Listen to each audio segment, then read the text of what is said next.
Click করুন অ্যাপের bell আইকনে আর সাবস্ক্রাইব করুন এবিপি আনন্দ। সব সময় থাকুন খবরে। কি করবেন শুভেন্দু অধিকারী? তিনি দল ছাড়লে তার অনুগামীরা কি করবেন? পূর্ব মেদিনীপুরে তৃণমূলের অবস্থা কি হবে? এসব নিয়ে জল্পনার মধ্যেই সোমবার তমলুকে হলদিয়া পুরসভার কাউন্সিলরদের নিয়ে বৈঠক করেন শুভেন্দু অধিকারী।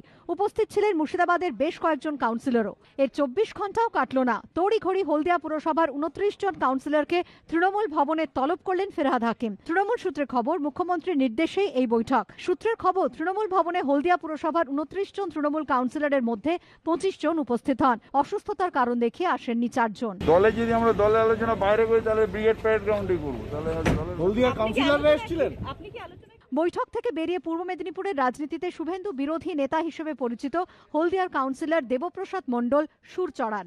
হলদিয়াতে যে তৃণমূলের ক্রাইসিস চলছে, সেই ক্রাইসিসের ব্যাপারে আমাদের ফিরহাদ হাকিম সাহেব অবিদার মিটিং ডেকেছিলেন। সেখানে মিটিংয়ে সমস্ত কাউন্সিলরকে যদি বলেছেন যে যাদের যদি যেতে হয় তাহলে এখনই চলে যান। তৃণমূল কংগ্রেসের টিকিটে জিতেছেন মমতা ব্যানার্জি, দল করছেন, অতএব দলে থাকতে হবে। অতএব আপনারা যদি কিছু বলার থাকে বলুন। এখানেই থামেননি হলদিয়ার প্রাক্তন চেয়ারম্যান। শুভেন্দু অধিকারীকে আরো কড়া আক্রমণ করেছেন তিনি জোর জবরদস্তি করে কিছু ট্রেড ইউনিয়নের লোকেদের, লিডারদের দিয়ে কিছু কাউন্সিলরকে পোস্ট করার চেষ্টা করেছিলেন। সাংগঠনিক মঞ্চ লাভ হবে, ওনার অহংকার, ওনার অহমিকা এবং গোটা দলের যে ক্ষতি সংগঠন না করে দলটাকে একদম নিজস্ব কুক্ষিগত করা, সেই জায়গা থেকে সাধারণ মানুষ অন্তত বাঁচতে পারবেন। এটা পুরোটা একটা সৌহার্দ্যপূর্ণ ডাক ছিল এবং আমরা সেই জন্য করেছি। এরই মধ্যে রীতিমতো কটাক্ষের সুর শোনা গিয়েছে শুভেন্দু অনুগামী বলে পরিচিত তৃণমূল নেতার গলায়। চক্রান্ত, চক্রান্ত, কিসের চক্রান্ত? ও তৃণমূলটা উঠে যাচ্ছে বলে দিদির সঙ্গে আছো, দিদির সঙ্গে আছেন তো? দিদি বার্গেনিং করছে, তৃণমূলে দিদির সঙ্গে আছেন তো, না তৃণমূলে শুভেন্দুর সঙ্গে আছেন সেটার বলেনি ব্যাকে। কটাক্ষের পাশাপাশি শুভেন্দু নিরাপত্তা নিয়ে উদ্বেগের সুর শোনা গিয়েছে জেলা তৃণমূল নেতার গলায়। দিদির মানে বলেছেন যে উনাকে নাকি কেউ মেরে মুখ্যমন্ত্রী হবে, দিদির আশঙ্কা, বক্সিদার কান্না, এই সবই একটা যেন কেমন আমরা একটা চক্রান্ত দেখছি। তাহলে কি সত্যি সত্যি শুভেন্দুর উপরে কোনো অ্যাটাক আসতে পারে? শুভেন্দু অধিকারীর সিকিউরিটি নিয়ে রাজ্যপালের কাছে আমরা যেতে চাই। প্রসঙ্গত, সোমবারই মেদিনীপুরে সভা করেন মুখ্যমন্ত্রী মমতা বন্দ্যোপাধ্যায়। প্রত্যাশিতভাবেই উপস্থিত ছিলেন না অধিকারী পরিবারের কেউই। অনির্বাণ বিশ্বাস, অর্ণব মুখোপাধ্যায় ও বিটন চক্রবর্তীর রিপোর্ট, এবিপি আনন্দ। দেখো, যেমন তুমি বলছিলে যে অনুগামীরা কোন দিকে যাবেন, সেইটা নিয়ে কিন্তু এখন প্রচুর চর্চা চলছে। শুভেন্দু অধিকারীর রাজনৈতিক ভবিষ্যৎ কি এবং তার অনুগামীদের, এবং এর মধ্যে যেটা আমরা দেখছি বেশ কিছুদিন ধরে, সেটা হচ্ছে পোস্টার, শুভেন্দু অনুগামীদের পোস্টার। এবং এই পোস্টার উত্তরবঙ্গ, দক্ষিণবঙ্গ নির্বিশেষে, কলকাতাতে আবারও এরকম পোস্টার দেখা গেল। খিদিরপুর, ইকবালপুর, বেহালা সহ কলকাতার 7 জায়গায় শুভেন্দুর সমর্থনে ব্যানার, পোস্টার। আজ সকালে খিদিরপুরে তৃণমূলের কার্যালয়ের সামনে শুভেন্দুর ছবি দেওয়া জোড়া ব্যানার দেখা যায়, তাতে লেখা মানুষের কাজ করতে পদ লাগে না। ইকবালপুর বাস স্টপেও দুয়ারে সরকার বিজ্ঞাপনের পাশে শুভেন্দু সমর্থনে বেশ কয়েকটি পোস্টার ও ব্যানার দেখা যায়। পাশাপাশি বেহালা চৌরাস্তায়, জেমস লং সরণি ও ম্যান্টনে, শরৎ সদনের কাছে, ডায়মন্ড হারবার রোডে শুভেন্দু সমর্থনে দাদার অনুগামী লেখা ফ্লেক্স টাঙানো হয়েছে।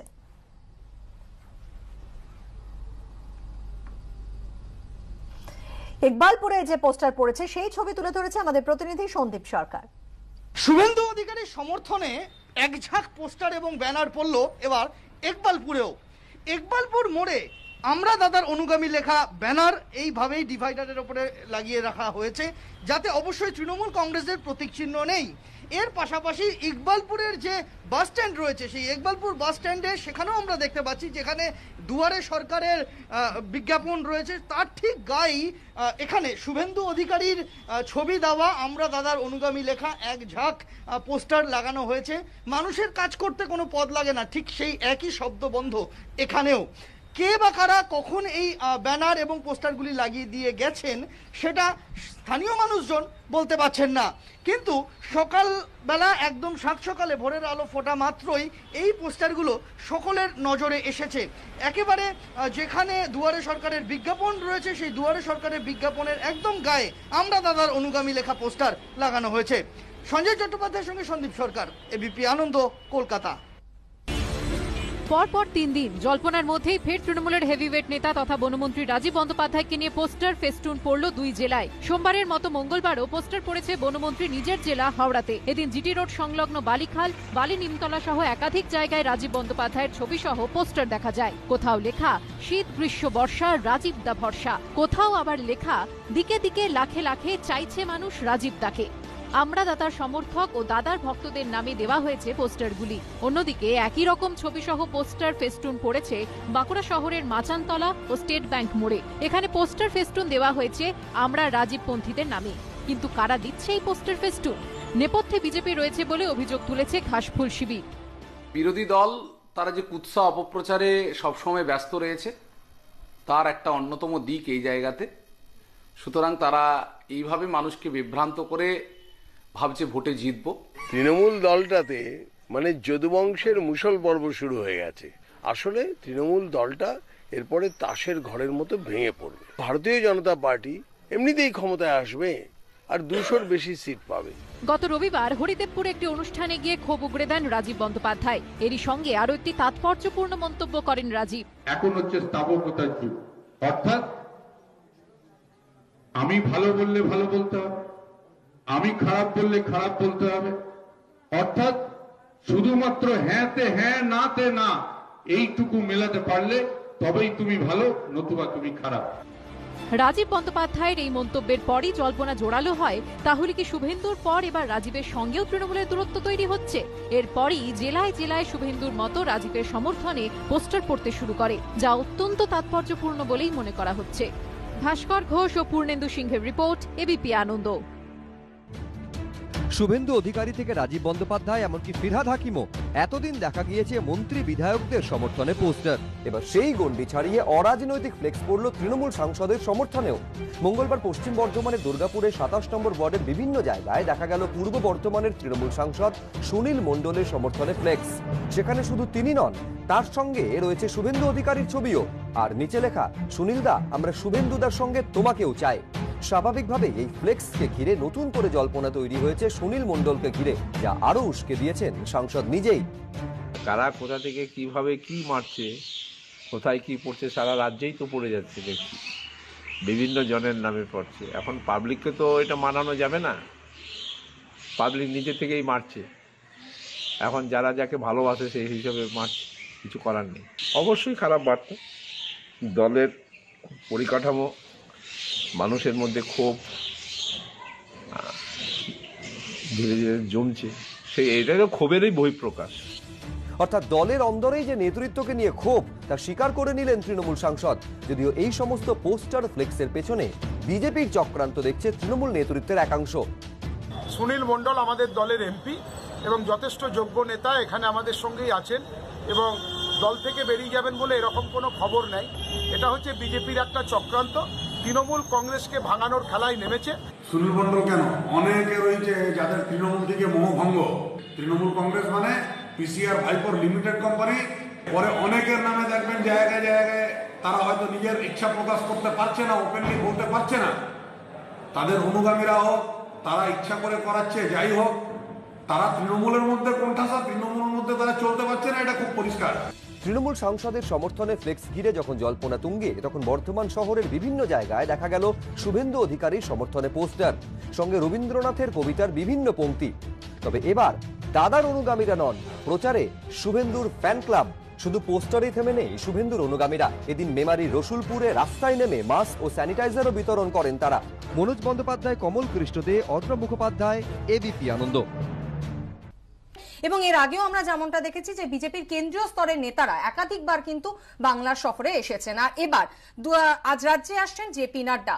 বেলা 12টা নাগাদ কলকাতায় নামার কথা বিজেপির সর্বভারতীয় সভাপতি, সেখানে তাকে স্বাগত জানাবেন দলীয় নেতাকর্মীরা। শহরে পৌঁছে একাধিক কর্মসূচিতে যোগ দেবেন নাড্ডা।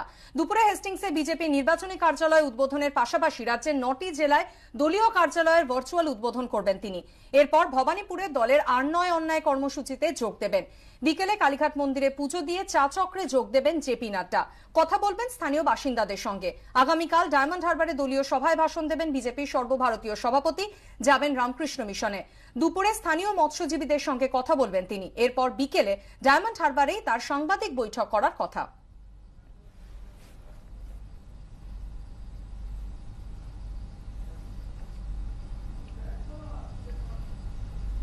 ব্যারাকপুর বিএন বসু মহকুমা হাসপাতালে গৃহবধূর শ্লীলতাহানির অভিযোগ ন্যায্য মূল্যের ওষুধের দোকানের কর্মীর বিরুদ্ধে।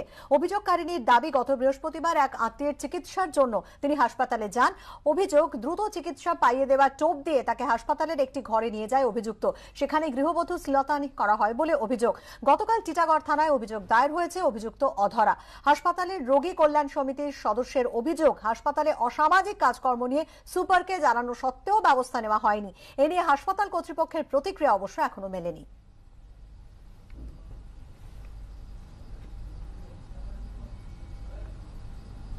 আর এবার চোখ রাখবো করোনার খবরে। দেখে নেব দেশের করোনা আপডেটস কি রয়েছে, পরিস্থিতি কি বলছে। দেশে করোনায় বাড়লো দৈনিক মৃত্যু সংক্রমণ, একই সঙ্গে কমেছে দৈনিক সুস্থতা। দৈনিক মৃত্যুতে দেশে আজও তৃতীয় স্থানে রয়েছে বাংলা। গত 24 ঘন্টায় রাজ্যে মৃত্যু হয়েছে 49 জনের। প্রথম স্থানে রয়েছে দিল্লি। রাজধানীতে একদিনে মৃত্যু হয়েছে 57 জনের। তালিকায় দ্বিতীয় স্থানে রয়েছে মহারাষ্ট্র। এই রাজ্যে গত 24 ঘন্টায় মৃত্যু হয়েছে 53 জনের। দেশে করোনায় এখনো পর্যন্ত মৃত্যু হয়েছে 1,41,360 জনের। মোট আক্রান্তের সংখ্যা 97,35,850।